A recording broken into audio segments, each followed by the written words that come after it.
ओम गं गणपतये नमः। राधे राधे। आइए सुनते हैं भगवान गणेश के जीवन से प्रेरित कुछ नैतिक कहानियाँ।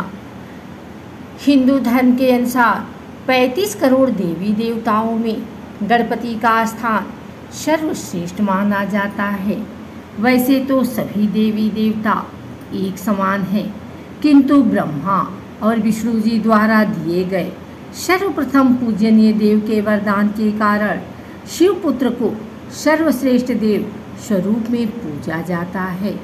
उनकी पूजा आज भी हर घर, मंदिर, किसी भी शुभ कार्य को करने से पहले की जाती है।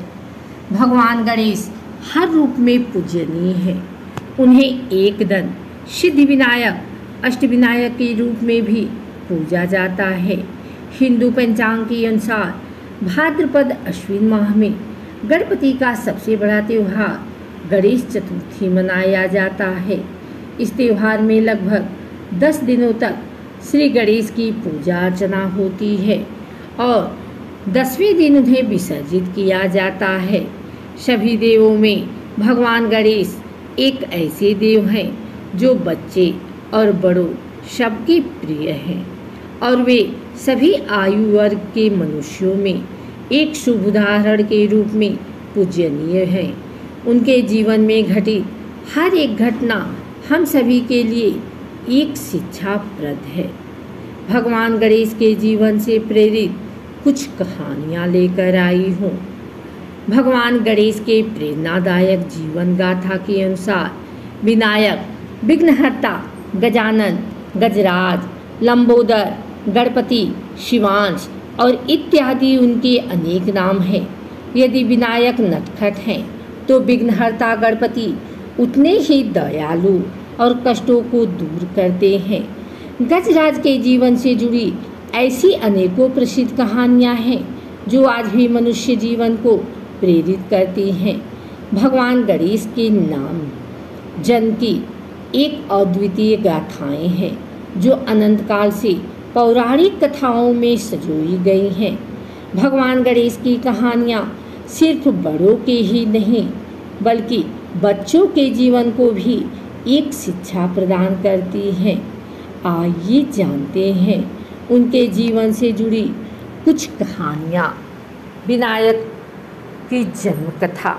यह कहानी उस समय की है जब भगवान शिव हजारों वर्षों से अपनी तपस्या में लीन थे और उस दौरान माँ पार्वती कैलाश पर्वत में अकेले ही निवास कर रही थी। एक बार स्नान से पहले माता पार्वती ने अपने शरीर के उपटन से एक बालक की मूर्ति का निर्माण किया और अपनी मंत्र विद्या की शक्ति से उस मूर्ति में प्राण डाल दिए।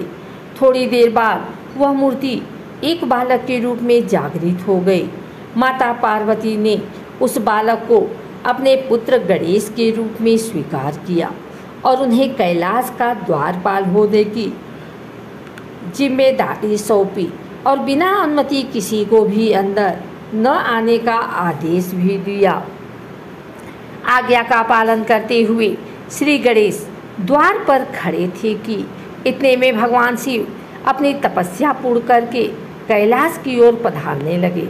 जैसा कि श्री गणेश अपनी माँ की आज्ञा का पालन कर रहे थे, उन्होंने महादेव को रास्ते में ही रोक लिया। ऐसे में भगवान शिव को क्रोध तो आया, किंतु उन्होंने अपने क्रोध को नियंत्रित करते हुए बालक गणेश को समझाया, परंतु गणपति अपनी माता के आदेश की अवज्ञा करना नहीं चाहते थे। यह बात इतनी बढ़ गई थी कि शिवगणों के साथ सभी देवता, श्री ब्रह्मा और श्री विष्णु व खुद महादेव भी बालक को समझाने में असमर्थ रहे। दूसरी ओर बालक गणेश युद्ध के लिए तत्पर थे। तब भगवान शिव ने क्रोधित होकर त्रिशूल से बालक गणेश का सिर धड़ से अलग कर दिया। इतने में माता पार्वती बाहर आ गई और अपने पुत्र को इस हाल में देखकर क्रोधित हो उठी। क्रोध में आकर देवी पार्वती माँ काली का रूप ले लिया और यह प्रतिज्ञा ली कि अगर भगवान शिव ने उनके पुत्र गणेश को पुनर्जीवित नहीं किया तो वे सारी सृष्टि का विनाश कर देंगी। भगवान शिव के साथ सभी देवगण भी चिंतित हो उठे। तब श्री ब्रह्मा ने सलाह दी कि सबसे पहले मिले उस प्राणी के बालक का सिर गणेश के शरीर से जोड़ा जा सकता है, जो माँ अपने बच्चे की ओर पीठ करके सोई हो। तब सबसे पहले एक हथनी मिली जो अपने पुत्र की ओर पीठ करके सो रही थी। भगवान शिव ने उस हथनी के बच्चे का सिर मंत्रों की शक्ति से अपने पुत्र गणेश के शरीर में जोड़ दिया। तब से श्री गणेश को गजानन के नाम से भी पुकारा जाता है। इस कहानी के माध्यम से हमें यह शिक्षा मिलती है कि हमारे अनेक भावों में से क्रोध एक ऐसा घातक भाव है जिसमें किसी को भी अत्यधिक हानि पहुंच सकती है। श्री विष्णु का खोया हुआ शंख। यह कहानी उस समय की है जब गणपति की नटखट शैतानियों से श्री विष्णु भी न बच पाए। एक बार श्री विष्णु ध्यान में लीन थे और उनका शंख कहीं खो गया, और लंबे अरसे के बाद जब वे अपने तप से जागे तो यह देख अत्यंत क्रोधित हो उठे।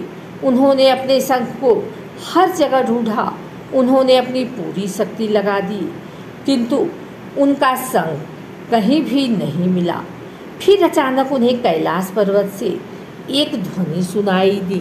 वह ध्वनि उनके शंख की थी। श्री विष्णु तुरंत कैलाश पर्वत जा पहुँचे और वहाँ जाकर देखा कि गणपति वह शंख बजा रहे थे। भगवान विष्णु द्वारा बहुत देर तक मांगने पर भी श्री गणेश ने शंख उन्हें नहीं दिया।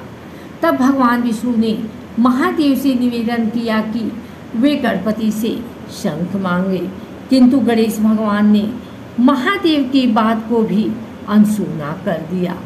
अब गणपति को मनाने के लिए श्री विष्णु ने गणपति का विधि विधान से पूजन किया और साथ ही शंख वापस देने का अनुग्रह भी किया। तब जाकर गणपति ने खुश होकर विष्णु जी को शंख वापस कर दिया। यह कहानी श्री गणेश के नटखट स्वभाव को तो दर्शाती ही है, और साथ ही यह कहानी हमें विनम्रता का संदेश भी देती है। जैसे विष्णु जी ने भगवान होते हुए भी गणपति का पूर्ण विनम्रता और विधि के साथ पूजन किया। अगर आपको हमारी वीडियो अच्छी लगी हो तो इसे लाइक करें, कमेंट करें, शेयर करें। हमारे चैनल को सब्सक्राइब करके बेल नोटिफिकेशन ऑल पर सेट कर लें, ताकि आगे आने वाली वीडियो सबसे पहले आप तक पहुंच सके। धन्यवाद।